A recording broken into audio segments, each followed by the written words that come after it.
Yes, sir.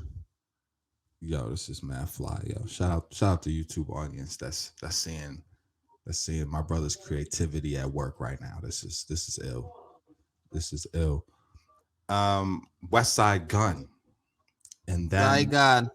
you pray for me. Follow up to pray for Paris. Uh, what to say about Westside, man? Westside is a crucial part of the Griselda label. Has helped to change the landscape of underground music over the past decade. Just a hardworking man. This man cranks out projects like not a lot of artists can, and are projects that are well received, projects that are creatively interesting.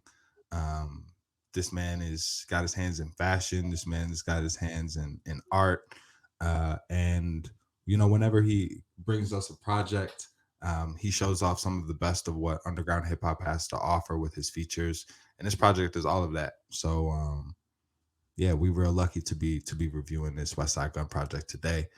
What were your first takes on this joint, Way? Just real quick, can you hear the audio? I can hear you, but I don't hear music now. Okay, cool. Um, what's I got? So leading up to this album, obviously a sequel to Pray for Paris, which was one of my favorite West Side Gun albums that came out. Still run that back. It's got. I think that might be personally to me his best body of work. So my excitement around and then you pray for Paris. Well, and then you pray for me was quite big. Just going back, George Bando, 327, Allah sent me, Sean versus Flair, 500 ounces. There's a lot. There's a lot on that last album. And to me, that showed the brilliance of Gunn being able to blend this very classic boom bap East Coast sound, but with a very modern flair on top of it.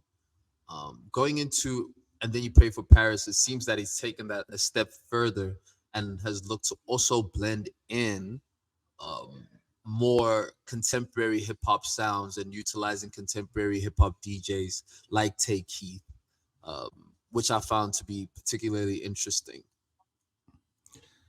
You know, Westside is one of those people that inspires me, even when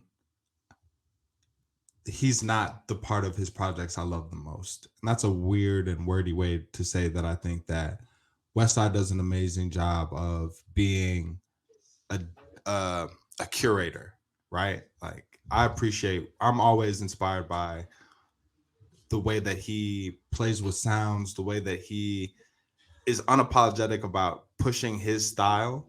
And even when I don't love it, I'm always like, I'm so glad that this person is in the creative mix of hip hop, and pushing other people to be their most creative selves too. When I hear a Boldy James on a project like this, when I hear, like you said, Benny and Conway and Westside on a Take Keith beat, like that's it's a little something different. And I've been somebody that's been waiting for a minute to hear more from Stove God Cooks, and we got a lot of Stove God on this piece too. So Westside delivered a whole bunch of things that I like with this project. Um, got some Rick Ross in there. This is he didn't miss. He anything that you wanted, any combination that you thought you wanted to hear from Westside, from this area of hip hop, Westside brought it on this album. He knows what's up. He's got his fingers on the pulse for sure. But I would say him having his finger on the pulse to the extent that it did was kind of a drawback for me when it comes to this album because a lot of the songs where he was looking to make that push and that sound, it didn't really resonate with me. As I run the album back a lot more, some of those songs are standing out to me a little bit more. But the ESTG track, I wasn't a fan of that. The beats were on point, but I think Wes would be my least favorite person on that, which is very unique because how he's been rapping previously. He was my favorite feature, my favorite. But it's a breath of fresh air to hear him in there. But hearing him trying to do that sound with Jeezy didn't really come off quite well for me. And also the use of Stove God.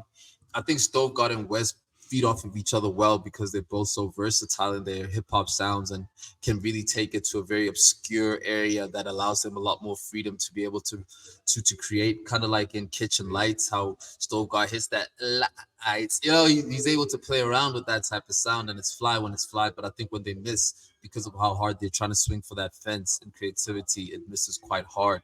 And this had a few this had slightly more than a few misses for me, only because of how imbalanced it was as a project. But that being said, the highlights and the high points of the album are actually like quite spectacular. You're talking about things such as JID's feature on Mama's Primetime, which to me is one of the best features, or in contention to one of the best features that we've heard in a while. I think I think it's cool to see Jid return to this camp of people. We've seen Jid on a Conway feature before.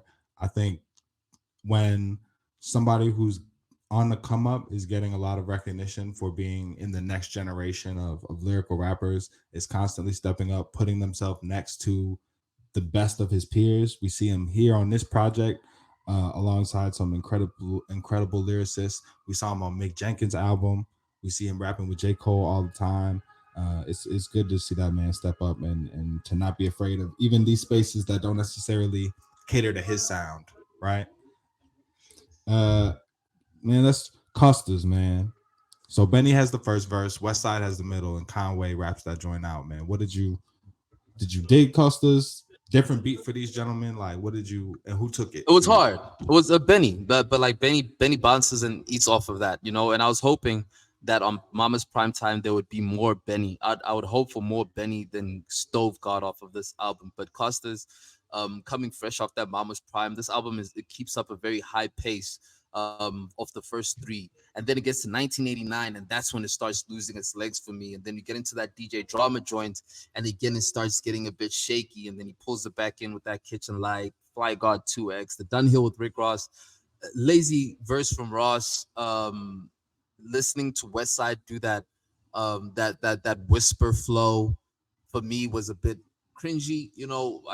I wasn't a big fan of that, especially because it's kind of an antiquated style that Baby and Nardo Wick had been doing previously, even though Drake is still keeping it up. But I don't want my West Side to be doing the sound that Drake is keeping up. I want my West Side to do West Side. And if he enjoys those sounds, then I think he should do a bit more of a producer role with it and allow people to be able to feature on there. So I'd love a West Side Gun featuring and produced album, kind of like Diddy did. But the Denzel Curry track I think was really dope. How he was able to pull that off. So he has the capacity to do it, but I think the creativity he applies to his classic sound sometimes hurts him when he goes into a contemporary sound. I think you put it perfectly earlier when you said they're swinging so hard for the fences that when they miss big. And I think that's kind of what I've come to expect from West Side projects. And I think why I can really dislike some tracks and still feel like the album is good is because the tracks that I do like, I go back to. They have a lot of replay value for me, and when I'm in the mood to listen to West Side, nothing else will do. You know what I mean? It's like there are other artists where I'm like, oh, I want to hear this song from them. I want to hear this. I got this joint stuck in my head. Let me go back to that and play that. But when I'm in the mood to listen to West Side, he's one of those artists where I'm usually starting with one song, and before I know it, I'm through that whole album because I don't want you can't switch away from it. There's so much intentionality in creating a vibe, creating a cohesiveness in an album, even while trying so many different things. And I really this this rocks for me. Even the out songs that I don't like, I are easy. I don't have to skip them. It's weird. It's weird that Westside has that effect on me. But that Jalen Rose with Boldy James is one of my. Too That's hard. so that's dumb That beat hard, was so he dropped that beat as part of his snippet on his IG, and when we were playing it out loud, immediately niggas started freestyling. Immediately. bro. Boldy's in a very good place rapping wise. And I'm just glad that that he was included on this project. This is one of those that I'll definitely be going back to. I think you can tell when Westside is really trying to make a body of work that's going to last versus when he's just experimenting. And while there's a lot of experimentation on this, I think this is one of those higher effort projects, like Pray for Paris, like Hitler Wears Hermes 8. Um, this is one of those, and always happy to get some new West Side. I got a 4 out of 5 for this. Damn, I gave it a 3.5 out of 5. We can come back to it. Three It's point October. seven five. We can revisit this joint at the end of the year and see where it fits. But I'm this while because it's puffy coat weather this side, man. I can't wait to put on my puffy coat, with the hoodie under it, and have this bumping in the whip. Facts, facts, facts, facts. Man, you want to thank these people before we play them out with a bit of West Side?